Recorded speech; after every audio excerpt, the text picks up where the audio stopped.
Good afternoon, 11x1. I hope you are healthy and well, safe and stress-free, and that you've had an enjoyable half term. And if you're none of those things, well, I hope you are at least somewhat rested and ready to return to your learning. You have probably heard some things coming from government about the return to school. I don't want to comment on them directly because it's not really my place to do that. And I'm sure you're hearing from the head teacher quite soon, if you haven't already, about what that plan will be and how soon it will be before we're all back in the classroom together. I don't know about you, but I'm certainly looking forward to it. So, as I promised before the half-term break, this half-term we're going to be turning to something new. We're leaving the English language paper 1 study and paper 2 study behind to return to our literature.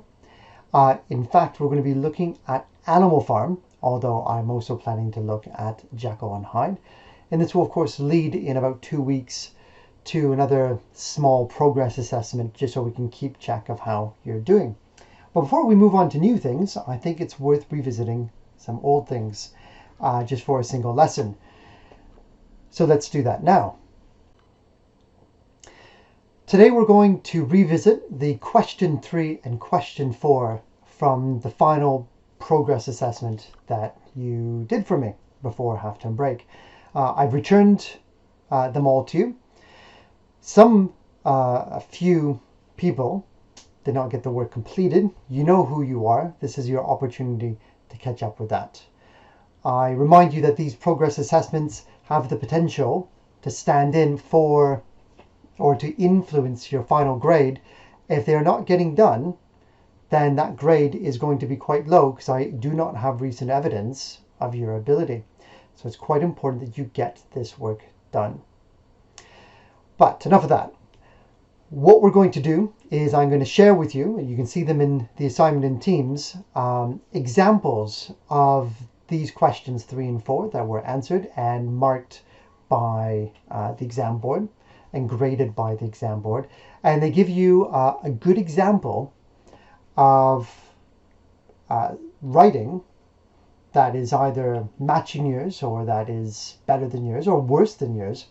And you can identify the elements that you can do better, and also the elements where you were better than the examples provided.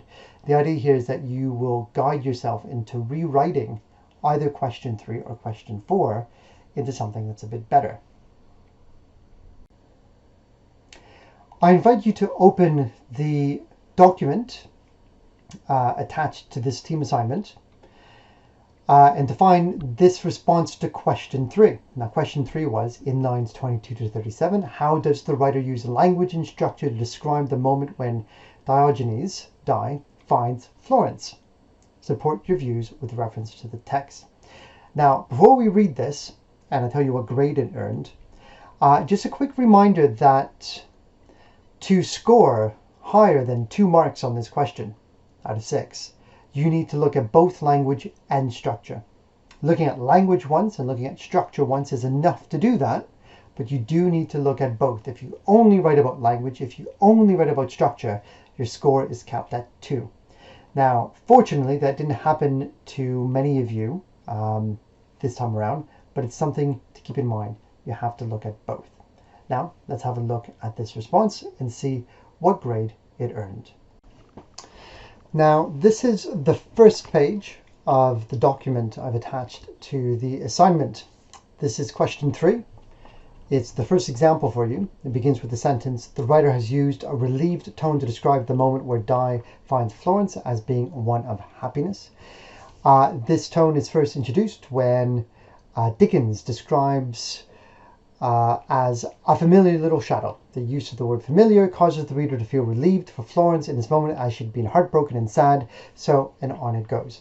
I leave you to read this example for yourself, but the important thing to notice with this example, as it explains at the end of it, if we scroll down, this explanation you can see on the screen, where it explains this is a very strong answer that successfully ... At the very end, it tells you that this gets a full 6 out of 6 marks. And therefore it sets a very good example for you to contrast your own question 3 against. And so please do that. If you got 4 under question 3, you really want to use this one as an example of what perhaps you were missing in terms of answering this kind of question. However, you should also take the time to look at this answer that you can find on page 4 of the document. It begins with, the writer uses a complex sentence to describe the moment, ... Compared to the previous answer, you might notice straight away that rather than talking about the text and the tone, it goes straight into writing about things like complex sentences, which is generally a weaker approach. And in fact, as you read through this one, you'll see that it scores a 4 out of a possible 6. So it's a level, it's in what they call band 2 or level 2. It doesn't make it into the top marks.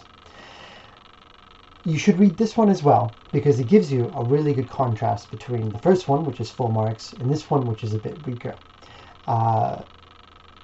Within our own class, most people have come in at 4, possibly 5 marks, but I'd say the average is around the 4. So look at your answer, look at this one.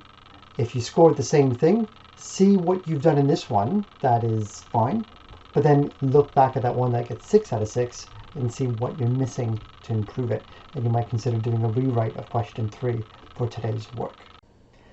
On page 6 here, you can see a bottom level answer. It comes in at band 1, it's 1 or 2 marks out of 6.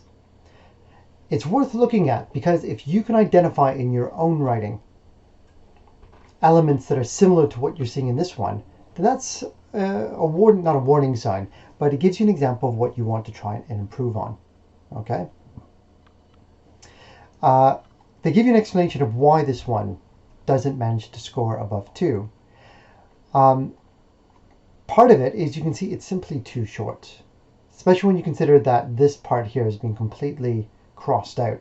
There simply isn't that much text, especially when you strip away the quotations. You need to be able to write enough as well as good quality to score the top marks. Finally, we're going to move on to question 4. Now, I won't go through it in quite the same detail as question 3 because it's basically the same thing. You want to look at the examples that they have here and you want to compare what these marked by the exam board answers, how they scored, compare that to your own response, and where this one here, the example, is stronger, try to identify what it does better, and where it's weaker, where you've outperformed the example, try and identify any elements in your own writing that matches the weaker example so that you can look at improving those parts. I do just want to pick up on the scores of the 2 bits that are here. Remember, question 4 is the one worth the bulk of the points in part A, so you definitely want to make sure that where your grade was low on this question, that you're able to improve.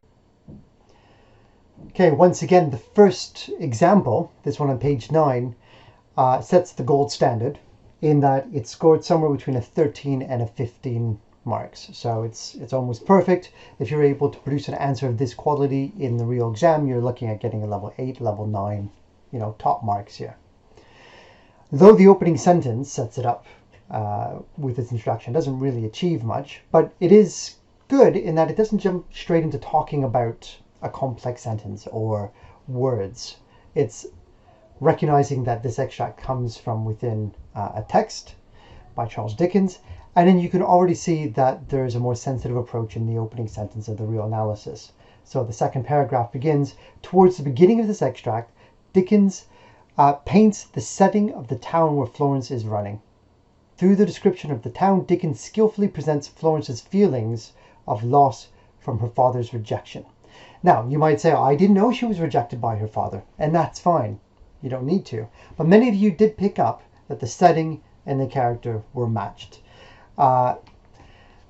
Most of you called it pathetic fallacy, which I feel is a bit of an inaccurate use of the word, but it doesn't matter.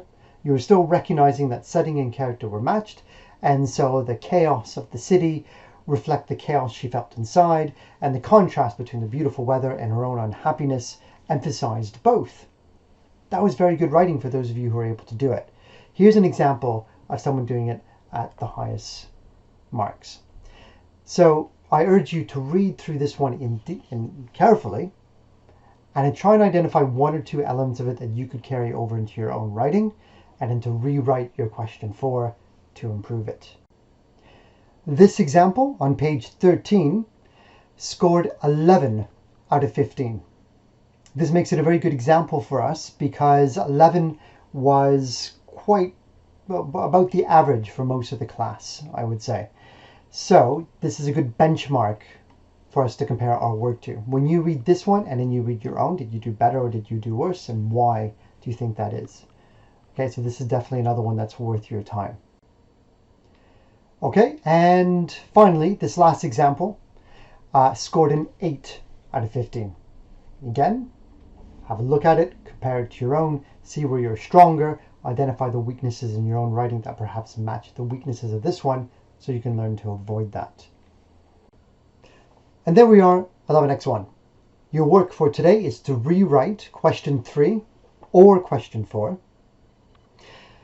If you want to push yourself, I urge you to rewrite both, because this revisiting of previous work and improving it using a model to help is extremely valuable. It's one of the best ways to improve your own writing, because you're seeing what's weak, what's strong, and you're trying to adapt it into your own skills and into your own writing. So you only get out of this what you put into it. I know a 19-page document seems awfully long to read, and you don't have to read all of it. I do urge you to read at least the top scoring examples for question 3 and 4, and using those. The weaker ones can help you as well. Some of the exam board commentary is useful too. So I leave this work with you.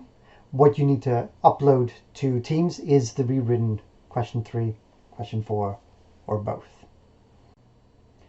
Tomorrow we should be ready to return to literature, to Animal Farm. If you haven't had a chance to reread it, I urge you to. And I guess I'll see you tomorrow then. So sorry this lesson went a bit long in terms of the video. I know 12 minutes or so is probably pushing your patience in terms of what you'll watch. But hopefully you find this useful. Let me know if you didn't. I look forward to seeing your rewritten versions. And in the meantime, please keep healthy, keep safe, and goodbye.